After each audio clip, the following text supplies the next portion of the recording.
Welcome back, artistic family. How are you guys today? I'm hoping you guys are great. I am great. It's chilly, it's starting to get cold though. Ooh, that's not my happy juice. I like my sun, which I'm sure a lot of us do. And I'm in Canada, so it gets cold. So speaking of Canada, guys, I'm kind of channeling my fellow Canadian, Miss Melly D, who I love, who has kind of taken a little break from YouTube, understandably, for several reasons that I can certainly understand. So I have black. Okay, I've just poured them in 2 separate cups. I have solo cups here. They're 1 ounces. And then I have my cloud mix here, which is basically the same as Melly's. And Melly does a 50% Deco Art Americana, which is this here. Now, I just bought a new bottle, and this bottle here was, I usually would stick plastic. And the reason why is it took me 5 minutes to get this off. I was like, oh my gosh, like I'm not going to be able to open it. Are you serious?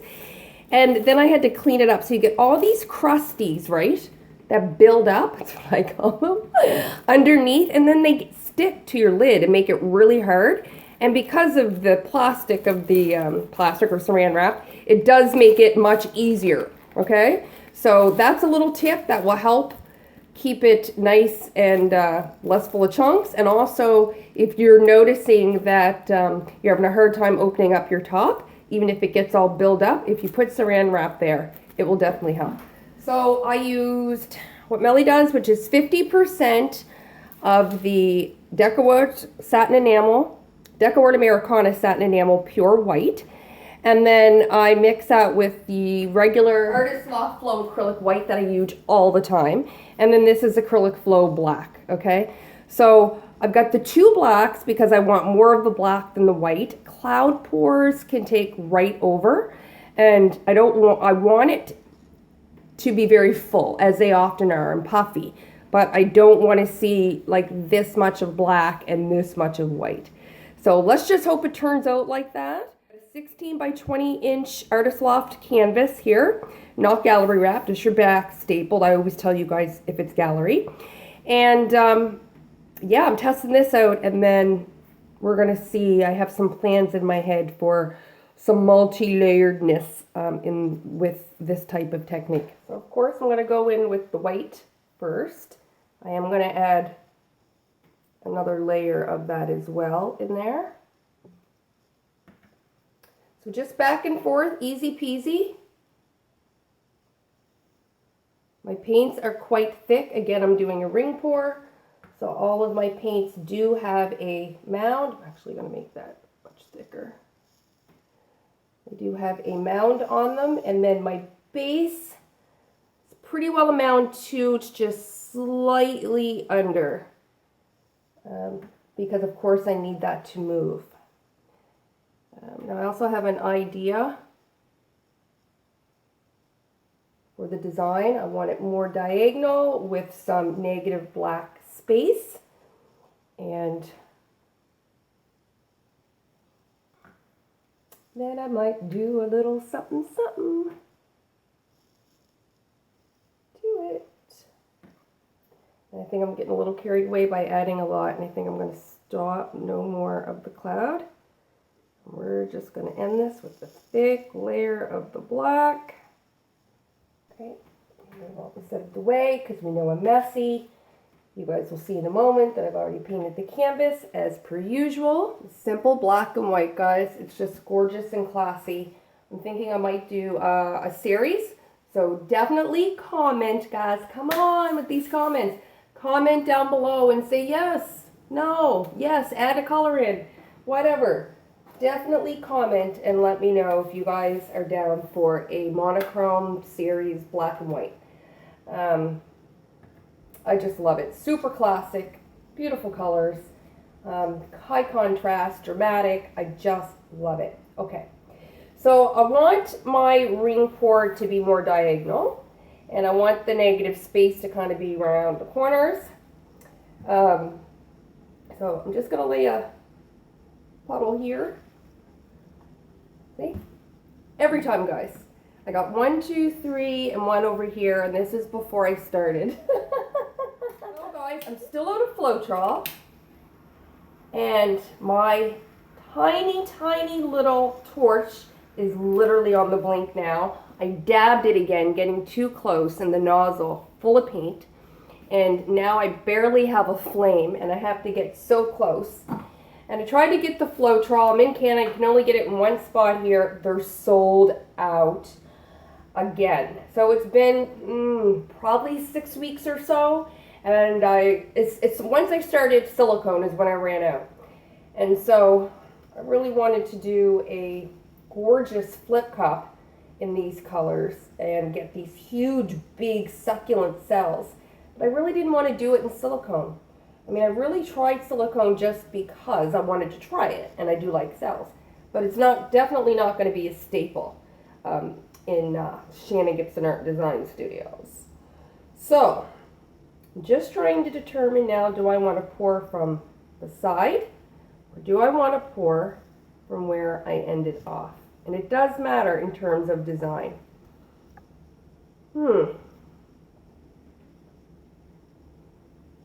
Yeah, we're just going to pour where I left off.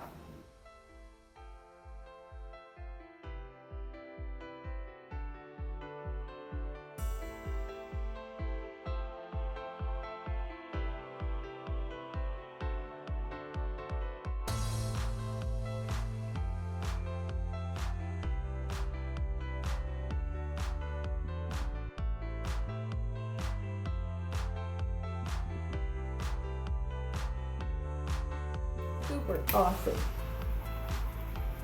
Alright guys, so I'm going to add my black.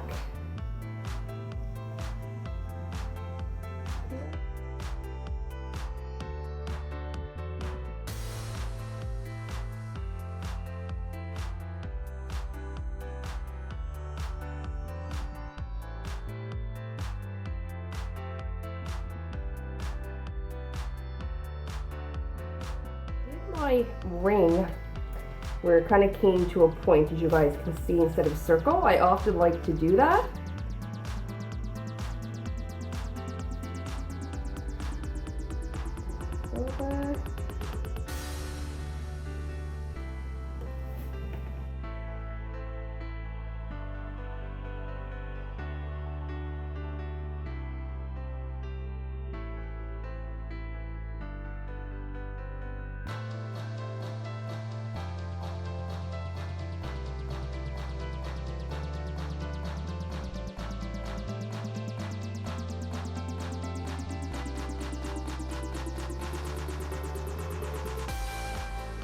Way.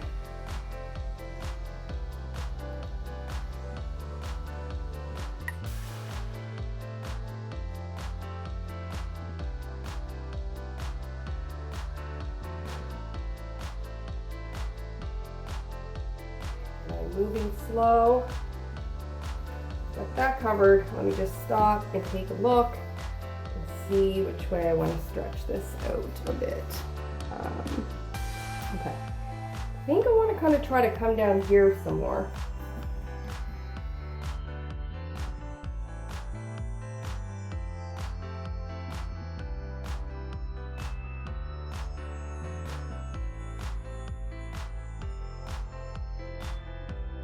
Some really cool wispies there you guys can't see. I still have no idea where that brownish kind of look came from. But I'm loving this composition. Just gonna see what's gonna happen if I come down here just a bit more.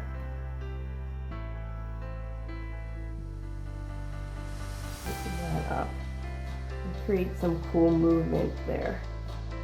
That's the other thing too when I do ring pours. I don't stick to the typical ring pour. I don't stick to the typical anything all the time. I mean, I'm an artist, so I just kind of do what I want. I don't get myself too caught up, and you guys shouldn't either on, oh, it's a ring pour, it's got to have a perfect center. You know, yes, there are fundamentals to all techniques, and ideally the ring pour is about the lines, of course, hence it's called a ring. But you're also an artist, so or maybe you don't consider yourself an artist, but if you want to do whatever you want, you can do whatever you want. Okay, let's give this a torch. Please, torch, please, torch, work.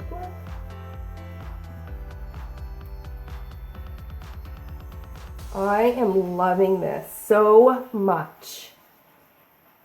And I think a series would be so great in these colors. Loving it. The only thing, and I really think it's cool how I made that kind of like cone center instead of the perfect round circular one, which if you've watched a lot of my pours, ring pours, a lot of the times that happens because it's the way that I'm moving the cup. Oh, there's so many cool things. I kind of almost want to open this right up. I'm definitely going to have to do it on a bigger one. Okay. And I just did that so I could get a little bit more movement there at the end. Okay, so for me, I really don't, I'm not in love with perfectly shaped ring pours. It would have to be an amazing ring pour because I'm more often a not symmetrical person. I think things are more interesting for me when they're asymmetrical. So what I want to do, flip this around. I'm itching to do it. You guys can let me know in the comments if you're like, no, you shouldn't have done it. But part of my creative direction going forward is multi-layering, doing a lot of pours with different elements and aspects in it. And I absolutely love the comb swipe. And I am dying to do it. I was going to do that on a larger one, and I still will, obviously. It's going to be a staple. I did mention that. Not in every pour, but in quite a few of them, depending on the type of pour. So I'm going to come through here, guys. And, yeah, here we go.